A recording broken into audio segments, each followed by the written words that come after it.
Hello नमस्कार। तो कैसे हो आप सभी? स्वागत है आप सबका आपके अपने YouTube channel Hind study group में।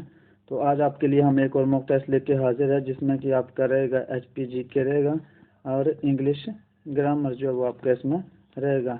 जैसे कि आपको पता है कि आपके लिए जो मॉक टेस्ट है ये डेली अपलोड होते हैं। डेली जो ये शाम को 7:30 बजे अपलोड होते हैं।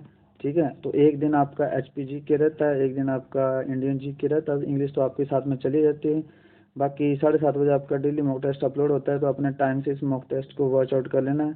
और आप हमारे टेलीग्राम चैनल से भी जुड़ सकते हैं, जिसका लिंक जो है वो डिस्क्रिप्शन बॉक्स में दे रखा है। ये जो मॉक टेस्ट है, ये जो आपके जितने भी अपकमिंग एग्जाम है हिमाचल प्रदेश के, चाहे एसपी पटवारी का हो, फॉरेस्ट गार्ड का हो या पुलिस का हो, इन सब के लिए ये जो मॉक टेस्ट है ये मोस्ट इम्पोर्टेंट जो वो रहने वाले हैं।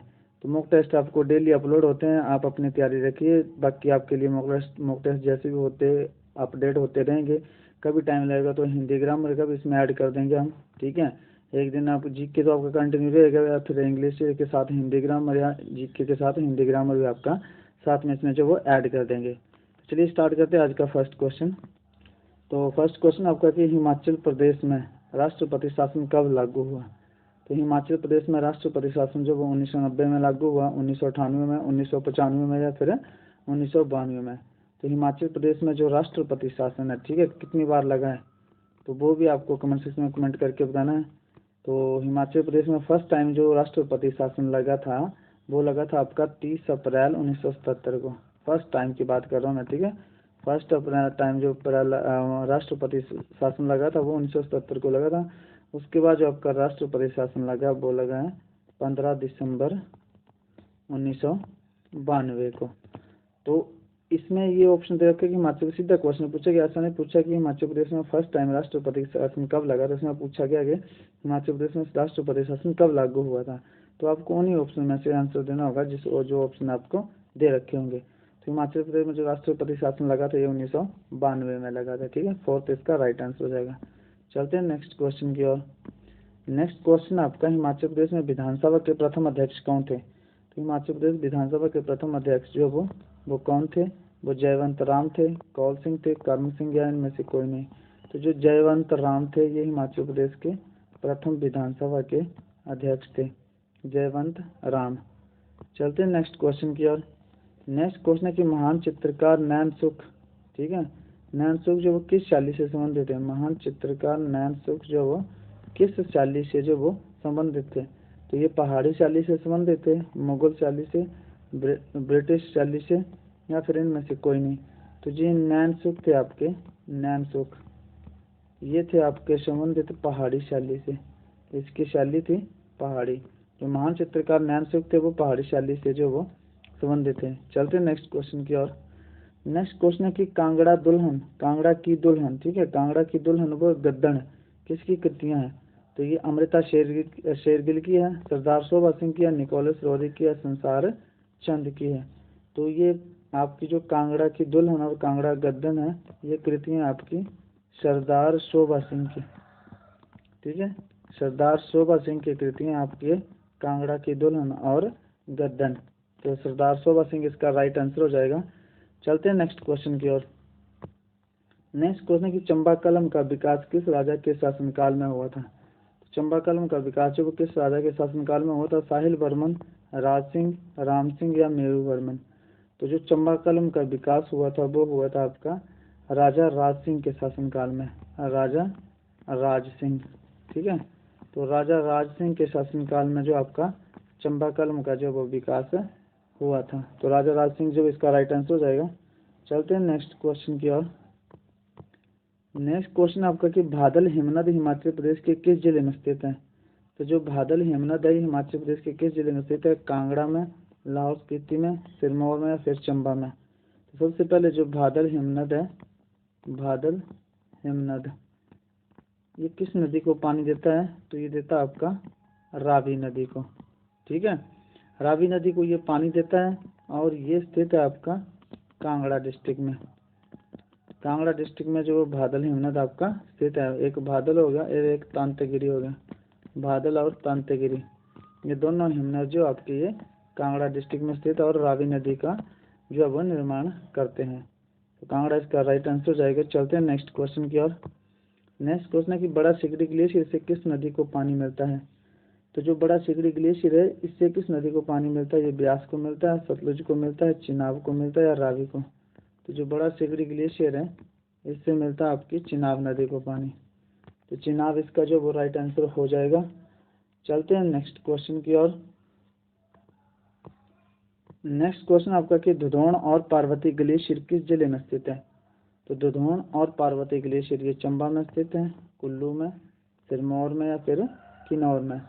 तो धुधोण और पार्वती ग्लेशियर जो ये हिमाचल प्रदेश के कुल्लू डिस्ट्रिक्ट में स्थित है। तो कुल्लू इसका राइट आंसर हो जाएगा। चलते हैं नेक्स्ट क्वेश्चन की ओर। नेक्स्ट क्वेश्चन है कि चंद्रनाहन झील किस जिले में स्थित है। ठीक है, चंद्रनाहन झील जो वो किस जिले में स्थित है, कौन से डिस्ट्रिक्ट में स्थित है ये। तो ये चंबा में है, कुल्लू में है, शिमला में या किन्नौर में। तो जो चंद्रनाहन झील आपकी ये शिमला डिस्ट्रिक्ट में स्थित है। कौन से डिस्ट्रिक्ट में, शिमला डिस्ट्रिक्ट में स्थित है।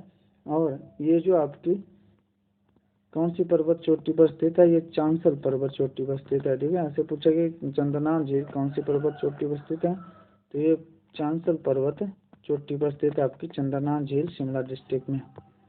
तो चलते हैं नेक्स्ट क्वेश्चन की ओर।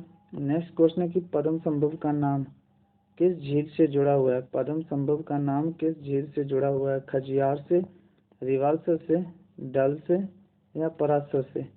तो पद्म संभव का पद्म संभव जो आपके ऋषि मुनि है उनका नाम जो वो किस झील से जुड़ा हुआ है, तो ये रिवाल्सर झील से जुड़ा हुआ है। चलते हैं नेक्स्ट क्वेश्चन की ओर। ये था आपका HPG के, जिसमें कि आपके 10 क्वेश्चन थे। अब आपका जो वो इंग्लिश ग्रामर जो वो साथ में रहेगा। बाकी अपना आपका स्कोर जो वो 20 में से आउट ऑफ कितना होता है आपने जो वो कमेंट सेक्शन में कमेंट करके जरूर बताना है। तो चलते हैं नेक्स्ट क्वेश्चन की ओर। नेक्स्ट क्वेश्चन है कि one should do dash duty. तो हर एक को अपने कर्तव्य का पालन करना चाहिए। तो इसमें क्या भरा जाएगा, वन भरा जाएगा, हिज भरा जाएगा, वंस भरा जाएगा या वंस। तो कौन सा भरा जाएगा। तो आपको पता है कि वन आए तो वन के साथ हमेशा वंस जो है वो फॉलो होता है, ये वाला fourth answer. One should do once duty. ठीक है, लेकिन वन ऑफ आ जाए तो आगे जो होगा वो हिज आ जाएगा। ठीक है, चलते हैं नेक्स्ट क्वेश्चन की ओर। तो नेक्स्ट क्वेश्चन आपका of the two boys has help me. तो none of the two boys आ जाएगा या नॉट आ जाएगा या नाइदर आ जाएगा या आइबरी आ जाएगा। अच्छा, नन आता है दो से ज़्यादा के लिए। ठीक है, नन आएगा दो से ज़्यादा के लिए। नॉट तो आएगा नहीं यहाँ पे क्योंकि एडवर्ब ऑफ नेगेशन है। ठीक है, एवरी भी नहीं आएगा, every of the two boys, क्योंकि एवरी तो एक एक करके हो गए पहले। तो नाइदर दो के लिए आता है कि neither of the two boy, neither of the two boys has helped me. दो में से किसी लड़के ने जो मेरी हेल्प नहीं की। तो दो के लिए टू लिखा तो दो के लिए नाइदर आएगा। अच्छा, अब यहाँ पे एक बात है कि यहाँ पे हैज़ ये सिंगुलर क्यों यूज़ हुआ, यहाँ पे सिंगुलर, यहाँ पे हैव क्यों नहीं आया। ठीक है, तो इसका भी एक रीज़न है। ये बोल रहा है कि neither of the two boys, दो में से एक लड़के की बात हो रही है। ठीक है, दोनों की नहीं हो रही, दो में से यहाँ पे किसी की नहीं हो रही, सॉरी, दो में से किसी की भी नहीं हो रही, तो सिंगुलर करता है। ठीक है, जैसे यहाँ पे होता है कि either of the two boys, either of the two boys, तो भी यहाँ पे क्या आएगा, हैज़ आ जाएगा, सिंगुलर वर्ब आ जाएगी। ठीक है, क्यों आ जाएगी, क्योंकि either of the two boys मतलब दो लड़कों में से एक की बात जो वो करी गई है। दो में से एक करके जो बात करी जाती है, इसलिए इसमें वर्ब जो है सिंगुलर लगती है। एक तो ऐसे आप समझ सकते हो, दूसरा आप ऐसे समझ सकते हो कि जहाँ भी आइदर ऑफ आ जाए, नाइदर ऑफ आ जाए। ठीक है, नाइदर ऑफ आ जाए, आगे जो आपका नाउन क्या है, नाउन जो आपका प्लूरल आ जाए। ठीक है, नाउन क्या आपका प्लूरल आ जाए तो वर्ब जो आगे सिंगुलर रहती है। ये इसका रूल है, फार्मूला है। ऐसे याद करना है तो ऐसे कर लीजिए, और अगर ऐसे आपको पढ़ना है कि neither of the two boy या either of the two boy मतलब दो में से एक की बात कर रहे हैं, एक एक करके बात कर रहे हैं, तो हम सिंगुलर फॉर्म का यूज़ कर रहे हैं। दोनों तरीके आपको बता दिए, आपको जो सूटेबल लगता है आप वो फॉलो कीजिए। चलते हैं नेक्स्ट क्वेश्चन की ओर। Next question copper is useful matter. तो यहाँ पे ए बार आ जाएगा एन, द या नो आर्टिकल। तो कॉपर इज यूजफुल मैटर, तो कॉपर इज यूजफुल मैटर। तो यह सबको पता है कि कॉपर जो वो एक यूजफुल मेटल है। तो जनरल टर्म में बात करेगी, जब जनरल सेंस में बात करी जाती है तो नो आर्टिकल आ जाता है, ठीक है, तो नो आर्टिकल आ जाएगा। लेकिन स्पेसिफिक कॉपर की बात करी होती तो आर्टिकल द का यूज़ करते। स्पेसिफिक मतलब ऐसे बोला होता द कॉपर इन इंडिया, ठीक है, copper in India cheaper than the copper इन नेपाल, ठीक है। The copper in India cheaper than the copper of Nepal, मतलब इंडिया का जो कॉपर है वो सस्ता है नेपाल के कॉपर से। तो स्पेसिफिक टर्म में बात करेगी तो हमने कॉपर से पहले आर्टिकल द का यूज़ करा है। लेकिन यहाँ पे सीधे बात है copper is useful metal, useful metal है, इसमें कोई पर्टिकुलर बात नहीं करी गई है, तो इसमें नो आर्टिकल। चलते हैं नेक्स्ट क्वेश्चन की ओर। नेक्स्ट क्वेश्चन है कि अनिल इज अनटिडी बॉय, ठीक है। अनिल जो अनटिडी होता है लापरवाह, क्या होता है, लापरवाह। अनिल जब एक लापरवाह लड़का है तो अनिल इज अनटिडी बॉय, इसको हम क्या पढ़ते हैं, यूनटिडी नहीं अनटिडी। तो ए की साउंड आ रही है, अ की साउंड आ रही है, बॉवल की साउंड आ रही है, तो आप एन फिलअप करेंगे, अनिल इज एन अनटिडी बॉय। चलते हैं नेक्स्ट क्वेश्चन की ओर। नेक्स्ट क्वेश्चन है कि Rajesh is best worker in our company. तो आपको पता है कि सुपरलेटिव डिग्री आ गया, और सुपरलेटिव डिग्री से पहले आप हमेशा आर्टिकल द का यूज़ करते हैं। तो Rajesh is the best worker in our company. चलते हैं नेक्स्ट क्वेश्चन की ओर। नेक्स्ट क्वेश्चन है the committee was form to look the memorial. अच्छा, मेमोरियल को मतलब क्या करने के लिए, देखने के लिए कमेटी बनाई गई है, तो कमेटी फॉर्म करी गई है, क्यों, मेमोरियल को देखने के लिए या उसमें घुसने के लिए या ऑन छोड़ो या आफ्टर देखभाल करने के लिए। तो आफ्टर आएगा, क्योंकि लुक आफ्टर क्या होता है, देखभाल करना, ठीक है, लुक आफ्टर। तो लुक आफ्टर क्योंकि कमेटी किस लिए बनाई है, जो मेमोरियल है उसकी रख रखाव के लिए, देखभाल के लिए, ठीक है। तो लुक आफ्टर का मतलब क्या होता है, देखभाल करना होता है। लुक आफ्टर होता है, लुक एट होता है देखना, लुक इनटू होता है आपका, लुक इनटू होता है जांच पड़ताल करना या छानबीन करना, लुक फॉर होता है आपका ढूंढना, ठीक है। तो ये सारे आपको जो वो फिक्स जो आपका फ्रेजल वर्ब वो याद रखने हैं। चलते हैं नेक्स्ट क्वेश्चन की और। नेक्स्ट क्वेश्चन है कि Rajesh swimming dash the river. तो Rajesh swimming at the river, in the river, on the river या आफ्टर द रिवर।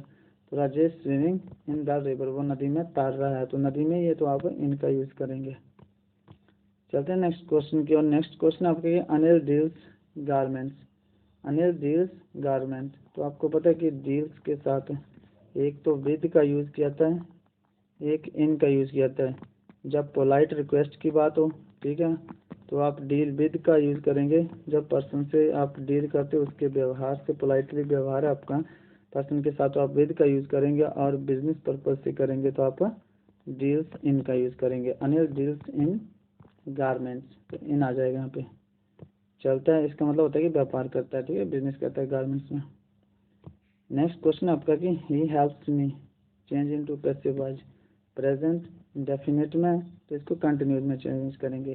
तो मी ऑब्जेक्ट है, ये सब्जेक्ट में आ जाएगा। मी का क्या होगा सिलेक्टिव केस, आई, ठीक है। तो आई के साथ सिंगुलर वर्ब की आती है एम, आई एम, ठीक है, आई एम हेल्प्ड। वर्ब की थर्ड फॉर्म आती है ना फिर, जैसे ये ऑब्जेक्ट आ गया, फिर हेल्पिंग वर्ब आ गई, ठीक है, हेल्पिंग वर्ब आ गई, एम आ गई, फिर वर्ब की थर्ड फॉर्म आ गई, फिर बाय आ गया, फिर आपका सब्जेक्ट आ गया। ये पैसिव वॉइस का रूल है, ठीक है।